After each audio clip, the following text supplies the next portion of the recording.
Well, hello, and a very warm welcome to the latest episode of the brand new season of The Sound of Breaking Glass. I'm very excited to welcome Dion Johnson, who is a senior leader coach, author, speaker, and creator of the Queen School. Dion's story takes us from the maternity ward into the boardroom, from her days as a clinical midwife to becoming leadership coach for senior women who are ready to embrace a new style of leadership. Well, we'll talk about what it really means to step into your power, speak up, lead with confidence, and above all, with your own truth. So welcome, Dion. Very pleased to have you on the show today. Excited, and congratulations on the new series. Indeed, it's we've just been talking about how this is a little bit of a challenge for me because now so far I've been doing just audio recordings. This is the first video one, so I'm going to have to work on my video skills. Yeah. But we always talk about growth and pushing yourself out of the comfort zone. Yeah. So this is a little bit of that for me. Yes. I'm sure we'll touch on that today. Lots of people like comfort zones and tend to stay in them. So salute for stepping out of yours. There you go. Hopefully inspiring others along the way. But yeah. I'm really glad to have you on the show because maybe we should tell our listeners how we met. We were together in a container where we were both working on growth and other things. And we've both learned and evolved along the ways. And from the moment that I met you, I was like, oh, I really want to work with her and I really want to spend more time. And there's just something to be said about energy and how that works, isn't there? I mean, I felt exactly the same. So it was quite a large container, quite a few women in there, and certain women stand out, and you stood out. So the fact that we made our way to each other is not really a surprise to me. Well, I've been thinking along the same lines, and I think that it's been a long journey to get here, I think, including with the podcast, and it's really, as you said, a celebration of what it is. I think for me, I always start with a little bit of a background because I just introduced you, but it would be good to know how you ended up doing what you're doing now, leadership coaching. There's so many, I suppose, people who might think what that is or what that entails. And I'd like to think that you do something quite a bit different. Yeah. So maybe you can tell us how you started, how you ended up here and what you do now. So, we could go way back if you like. I grew up in a family of immigrants from Jamaica, activists, community builders, people who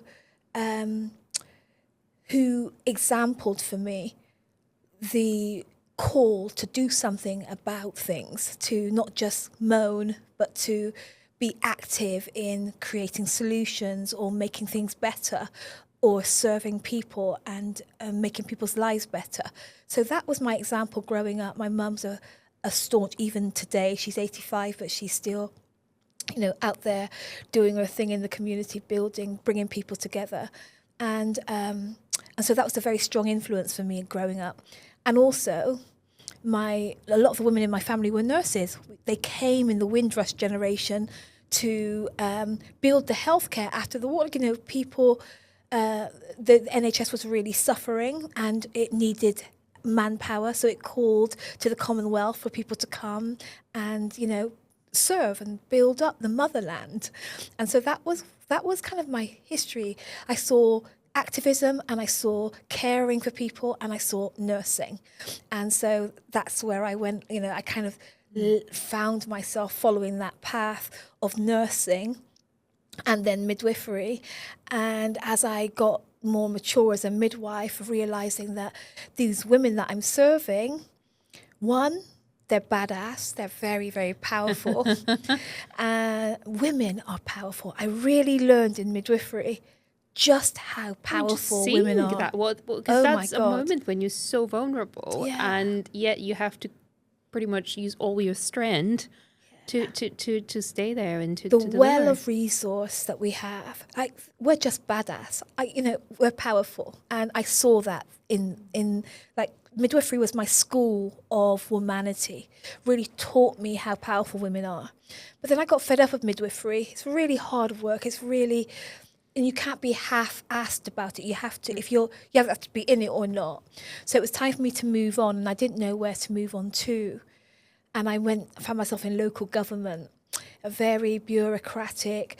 I was a director managing a really big project as a regional director, lots of responsibility, lots of big budget, to do really important work that I cared about. From my activism examples, I wanted to close the inequalities gap. I wanted equity. I wanted people's lives to be better. And I really thought that was what I was going to be doing when I went into local government. But the reality was a bit different.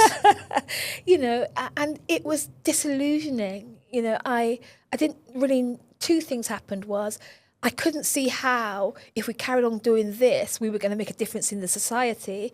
And I also couldn't find my feet to express the power that I knew that I had to lead and to make a difference. I just wasn't feeling like I could express it there. And so that led me on to coaching. That led me on to a bold step. One year I just decided, if I stay here, I'm going to die.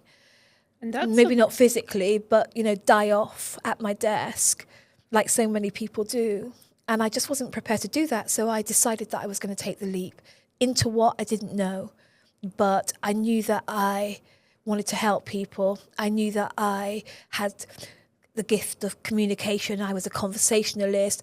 I knew that I had a natural knack at helping people from my midwifery. And it's evolved. It's evolved into this, where now I get to coach women in senior leadership with change in mind, with change making and difference making in mind. So that's how I got here in a nutshell. But I was thinking, and I want to go back to that moment where I think many of us stumble, which is letting go of any safety net. And you said, I let go. I decided this was just not for me anymore. I couldn't imagine doing that any longer. And yet you didn't know what you were going to do next. And there was that period of in between. And that to me is very interesting, because here we talk about that space in between. So what happens then? Oh my gosh. Well, first of all, the pain got bad enough for me to want to leave without knowing what next. I tried. What was that pain? What was it? I didn't know who I was. I'd experienced it even going into local government. I experienced it moving from midwifery into local government. I'd experienced this very same thing. I'd sunk so much effort into becoming this leader in midwifery that I didn't know how that applied anywhere else. I didn't know what else I could be or who else I was. So moving into local government was a big leap for me.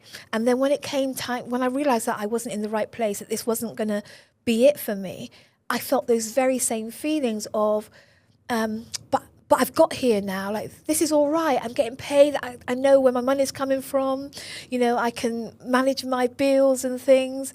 And I can't shake this boat. I can't walk away from this security. I don't know what else I would do. I couldn't see myself beyond the role. And I think when I speak to people, I hear this a lot, that they've sunk so much into getting here that now they're here, it feels too scary or just even foolish to rock that boat and to move on. So, yeah. And when I did, I remember it really well. I left. I remember walking out with my box with my bits in. And then the very next morning, waking up and saying, shit, what have I done? What the heck have I done? Yeah. And I think that was the first day of a 6-month walking around in my dressing gown, going, oh my God, like, who am I? What am I doing? Where am I going? What's life about for me?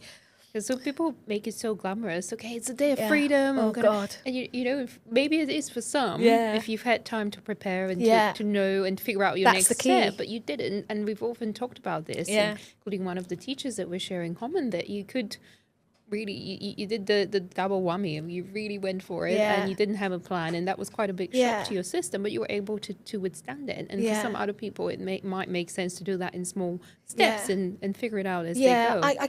I think it's part of my nature. I'm a bit impetuous, and when I look back, I see that was just, I'm glad I did it that way. It was a really powerful experience, because in those 6 months in my dressing gown, I got to ask myself some really tough questions.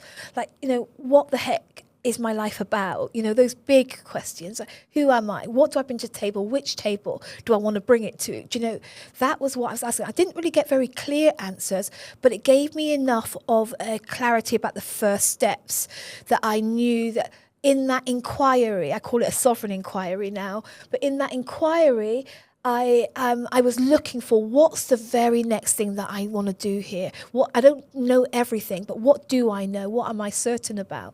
And that's when I realized that I'd grown up in that family. I'd had all this experience. I'd done all this work in midwifery. I'd done all this work in local government. I can just there's something in here for me. So I started knocking on doors, having coffees with people that I'd worked with, telling them about what was happening, where I was, finding out where they were. And one step led to another. Were you initially thinking that you might be looking for another job before realizing that actually you are the job, so to speak, you are the brand, and you are actually going to be self-employed and work for yourself rather than anyone honestly, else. That didn't even occur to me to be looking for another job. It knew? didn't even occur to me. In fact, I've only just realised you asking me now that actually that was just never, ever on the cards. But I didn't know anything about business. I didn't consider myself entrepreneurial. I didn't even consider myself creative at that point.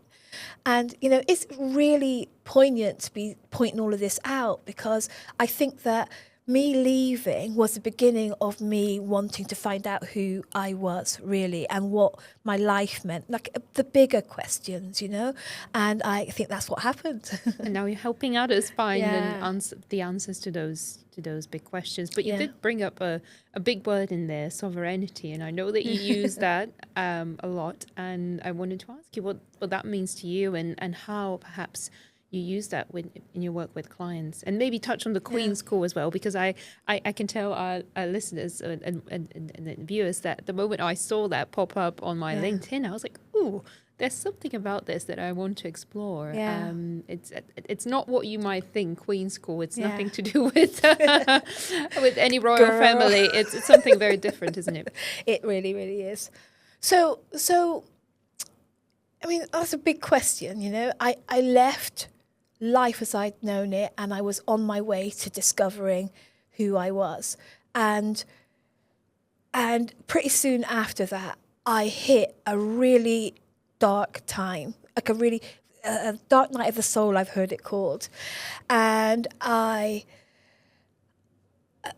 heard these questions rising up within me. Why are you hiding? What were you hiding and why? I was hiding myself. Mm-hmm. I was hiding myself, and I didn't know. Like I'd done all the right things, like gone to school, to university, I trained as a midwife, trained as a nurse. I was doing all the right things and leading, but I had never really asked myself, who am I and what do I want to do? With why am I here? What's my life about? I'd never asked myself those questions. So this opportunity, this dark night of the soul, really pointed something out to me that I was hiding. And it was physical. It was a physical hiding, because I was born with a facial disfigurement. And when I was 4 years old, as part of the corrective process, I was gifted an artificial eye and dark glasses, these big dark glasses that would fit over my face. They were like sunglasses. It's like a mask. Yeah, they were You're masks. hiding your face. Exactly. But I didn't know that then. I didn't have all of that language then. But that's exactly what they were. So I learned as part of that process that, my face was disfigured, and that's what you do with disfigured things. You hide it. That's what you do when things aren't normal. That's what you do when things don't fit, don't match the mold, you hide it. I didn't know I was learning that lesson, but I'd been living my life like that since 4 years old, just hiding myself, being who they wanted me to be, showing up how you expect, trying to fit into that group, trying to not stand out. And that's what was coming up in my dark night of the soul. It was time for me to learn to show up for real. And I just didn't have any clue what that meant. I didn't know what it meant. Back then, 15 years ago, I was talking about you seeing my real face, but without the physical masks, right? But it very quickly turned into you seeing the real me, like Dion. And so I've been on this incredible journey of learning who I am. It's been a spiritual journey for me, a faith walk, and there's been soul searching and Bible study and scripture reading and praying and real inner work, searching for the answers about who I am. And I've discovered that there are, for us, all of us, that there are kind of different versions of I. So when we talk about I and me, we're not always talking about the same person, that there's a lower nature Different of us. perspectives. I call her little leader with a slave girl mind, and highness, sovereignty, born for a reason, called and chosen, destined for greatness, connected to all that there is, made in the image and likeness. I say God, made in the image of likeness of God. And that this journey has really captured my imagination around that aspect of me, and now the people that I work with. Yeah, the Queen. So, and I suppose if you've never gone through that journey, Yeah. it would have been very difficult for you to navigate that with others. oh my God, I'm a black woman in a white man's world. I'm facially disfigured in a beauty obsessed world. I'm a woman of faith in a secular and religion phobic world. Like, these things gave me really clear indication. There were messages coming from everywhere about what that meant for me. And there was these inbuilt, programmed understandings about my place in the world, based on all of these messages, right? And so this was where this programmed me met this higher me, and I've been on this journey of very real inner, personal, deep, dark work of deciding that I'm going to be her. I'm going to show up in my world as her, Be the Queen. I mean, as the Queen. Yeah, and now I we've help talked the about women. all the darkness, but there's also been so much light. Oh I my think, God, and well- all the good thing that came out of it on the other side. Yeah. And I know that you mentioned about being spiritual, having faith, and I think that you're right. It's certainly been a strange world, and not everyone's been comfortable talking about this. But Yeah. yet, I do find, and I'd like to believe perhaps, that more and more people are awakening, and maybe they define it in different ways. Yeah. Maybe they just call themselves spiritual, Yeah. or they just start to believe in energy, and that there's something bigger Yeah. and better out there, that we're not on our own, so to speak, in Yeah. the most positive way. So I wonder if that comes up a lot with the people that you work with the work that you do, Yeah. within the Queen School, and generally Yeah. with the mission that you've set out for yourself. now. Yeah, so for sure. So the people that come to me now, that I work with CEOs, directors, heads, corporate experts and specialists, women who are really about something in the corporate space, and they are going through their own awakening. They're waking up to the realization that they think that there's more for them to be, there's more for them to do, say, create, for them to experience and express as a woman and a leader and a change maker. So that's what they come to me for, that work. And so it's invariably going to touch on all aspects of themselves. So we look at what they know academically, what they, their intelligence around their subject and their field. But we also talk about emotional things and their emotional intelligence and their spiritual intelligence. Like, you just can't get away with doing this work without having these deeper questions and inquiries about why they're there, who they are and what they bring. So it's a natural part of the work that you and I know this, because we're involved in growing in the same way, right? Yeah, actually, that's what I was going to ask you. Do you think, and that's the question that kept coming up in my head, and I think it's important for our listeners as well, do you think that the clients that you attract are a reflection of who you are? Which is why that work that we talked about, the deep, dark work, was so important. All the way through, for the last 15 years, I've had people saying to me things like, oh God, you're so brave. You're so brave talking about the things that you talk about. Like, you're so brave about bringing that side of thing into it, because there's this kind of a belief that you don't show that side of yourself. Is that the spiritual side? Yeah, the spiritual side, or even the human side. Dare I say it? Business, business is business. Like you kind of put your work head on, you put your mask on, and you go in and you stiff up a lip in England, and you kind of hide. Hiding is prevalent in the culture of business. And so people would say to me all the time, you're brave. I didn't feel brave. I was going through my stuff, but they knew that it was different. And so I think even this morning I had a conversation with a client who said the reason that I came to you was because you were giving voice to some of the things that were happening on the inside. I'm seeing that women are waking up to a realization that there's more for me to be, and I can't fit into the boxes. I can't stay hidden behind this mask anymore. I want to express myself, and the pain of wanting to express yourself is just giving way to the freedom, the liberty to really do that. And they see perhaps in you that reflection that's where they're going to get to at the end of the journey. But I do sometimes wonder, because you started your career, so to speak, as a midwife. I mean, are there some lessons that you've taken from that? Because ultimately you've always been drawn to helping people, specifically working with women. And I think oftentimes I hear from other women or people in general saying that they wish they hadn't wasted time doing this and that. They wish they'd come sooner, but ultimately there's always lessons in these steps in between. So I'm wondering what you took from those previous experiences.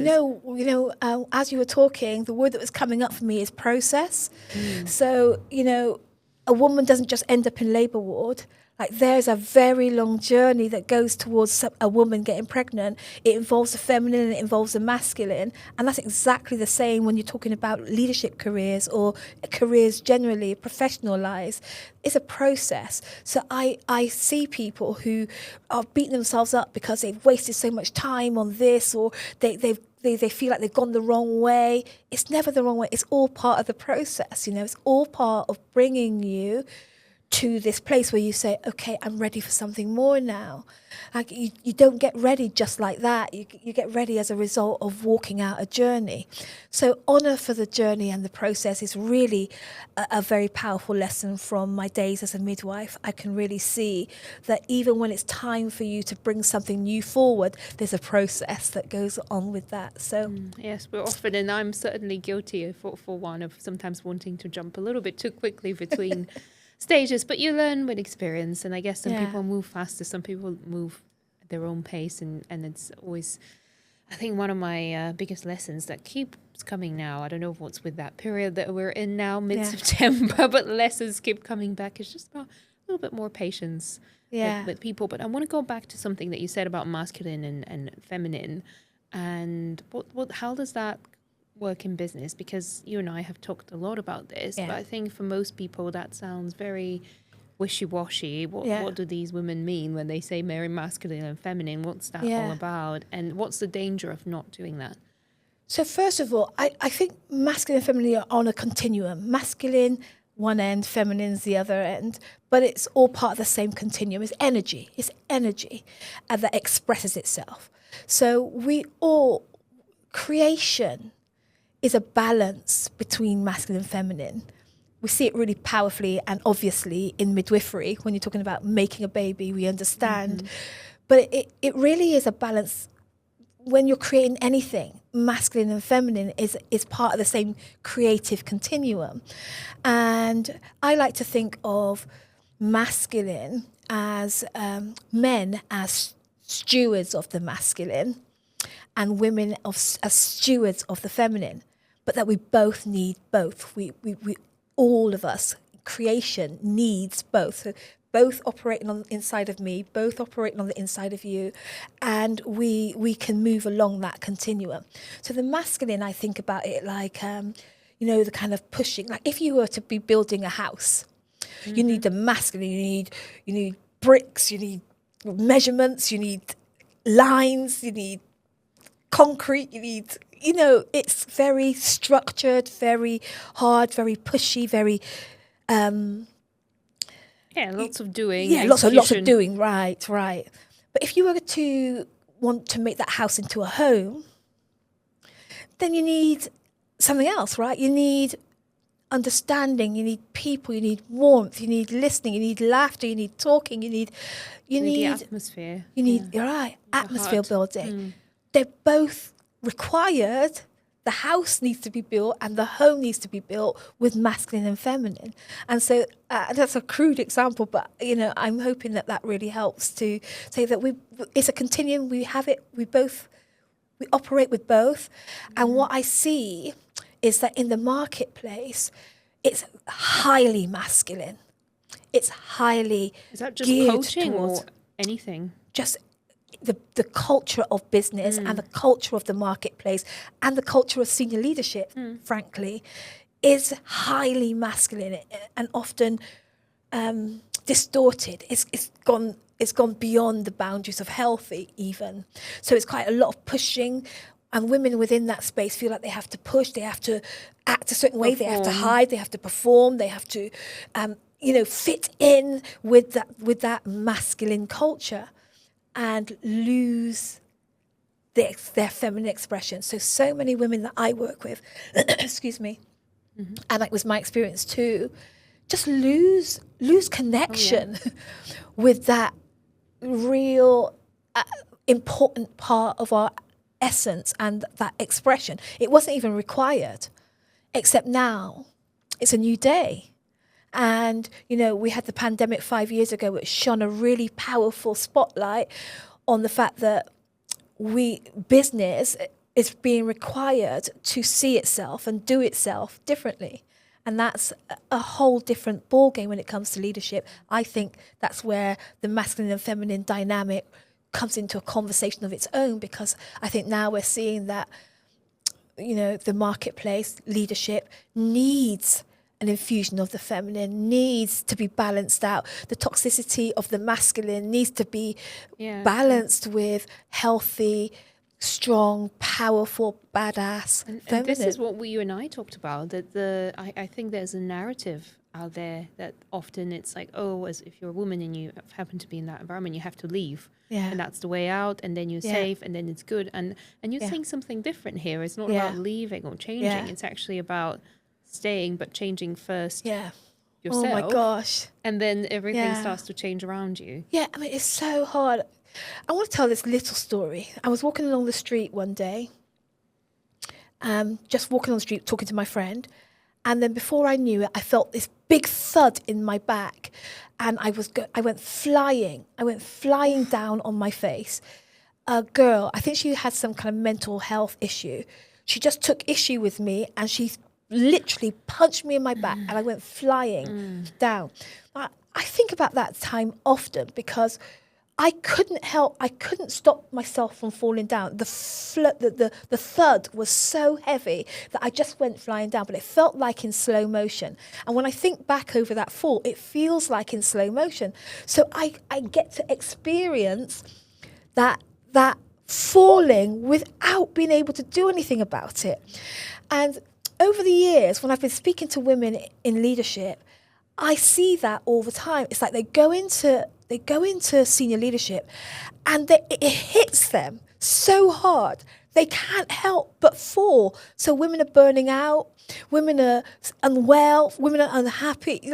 There's a whole load of statistics. Health-related issues that come. Because they got hit so hard, they're just falling, like they can't help but to fall for it.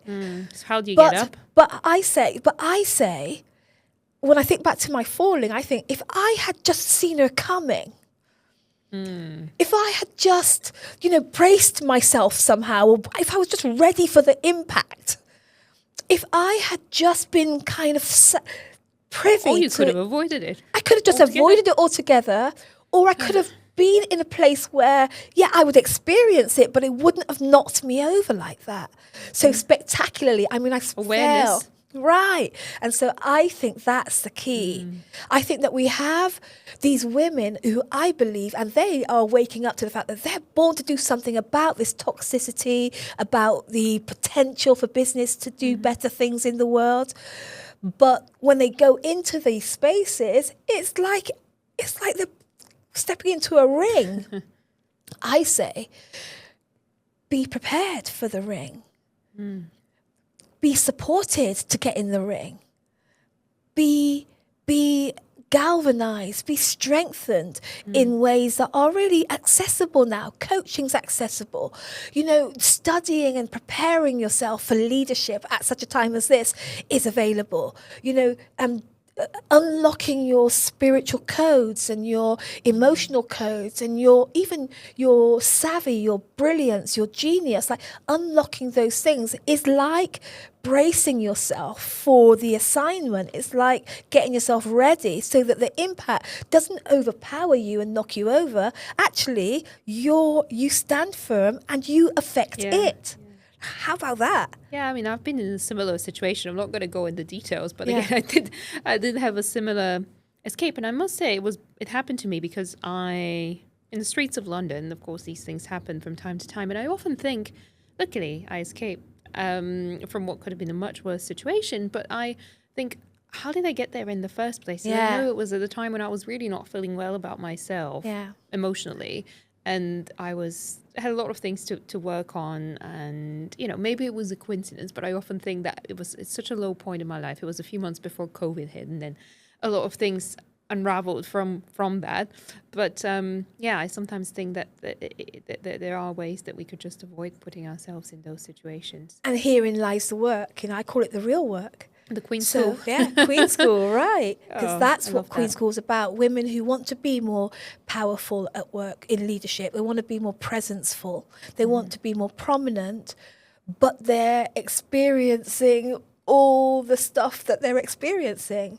And so it's the work to get yourself ready, to understand your narrative, to understand how your nervous system is responding to life, to understand how your mindset, your self-perception, the way that you see yourself, the way that you talk to yourself, the way that you handle yourself, the way that you make decisions. Like this is the real work of preparing to be effective and have staying power and to be powerful in your role as a leader. And you could do it on your own, but it's just like anything else. It could take you longer. I mean, I could get, I don't know, somehow my own phone to film this, but is it going to be the same? It's just a lot of these things. Sometimes we try and take the shortcut, and it's not really a shortcut. I mean, that goes back to the different eyes, because, the little leader with a slave girl with a slave girl mind will be asking herself, is it frivolous to be supported in this way? Queen would never ask herself that question. Like, Queen expects to be supported. She doesn't do anything on her own. But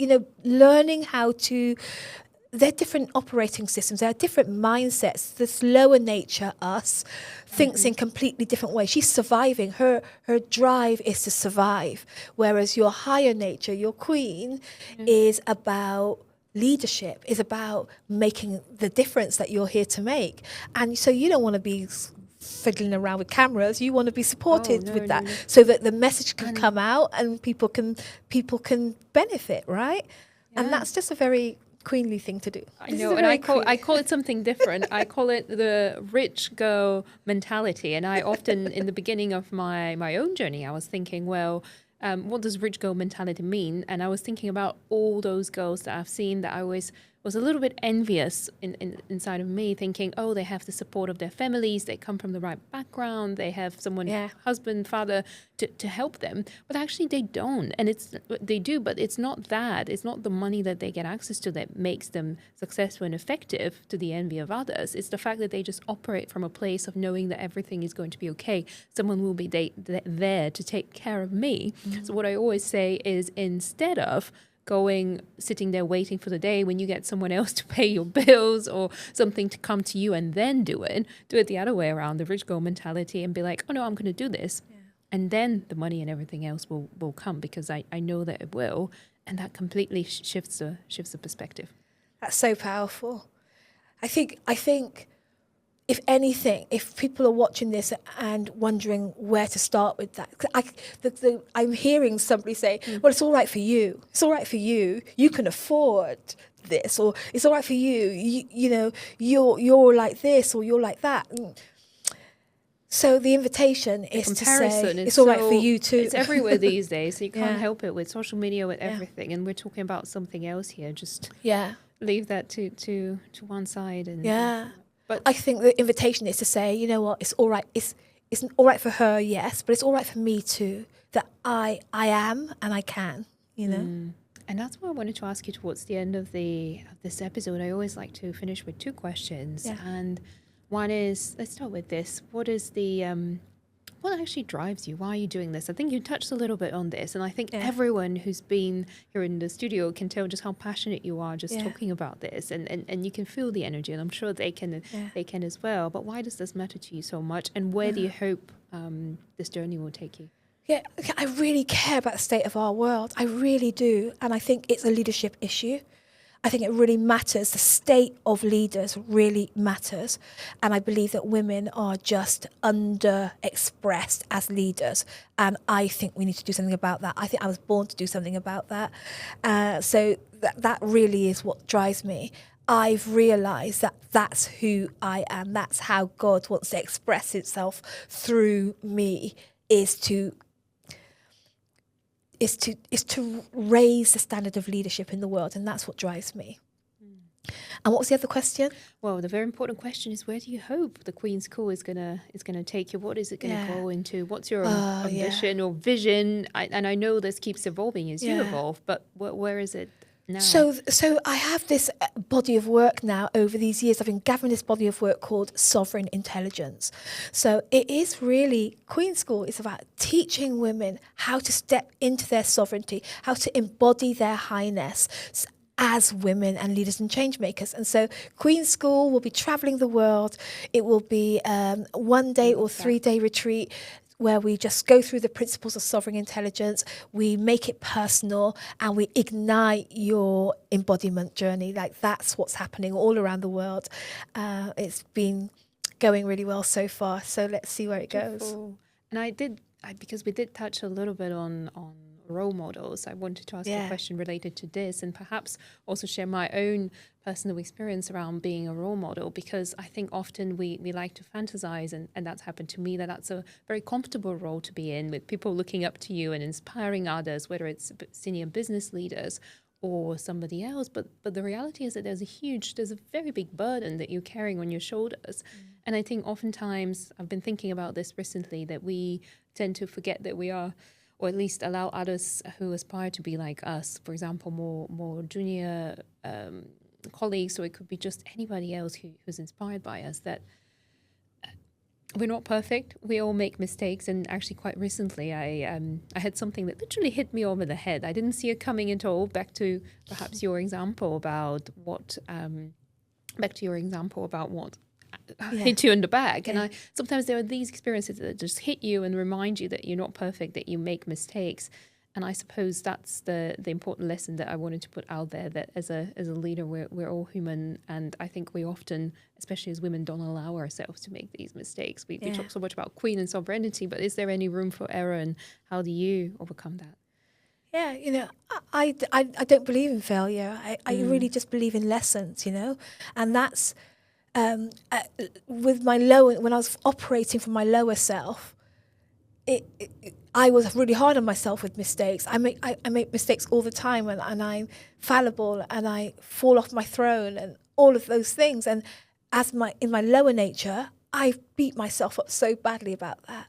But when I dare to step into my highness and think about them from that perspective, they're always just lessons. I say everything is Queen's School. Everything is teaching you. Everything is bringing some kind of gold for this ascension process. So for you to operate in your life, in your leadership, in your world from this high place. And so I don't believe in failure. I like how you've reframed it. And I think it probably, I often get the question as well around, what is Sound of Breaking Glass? What does that mean?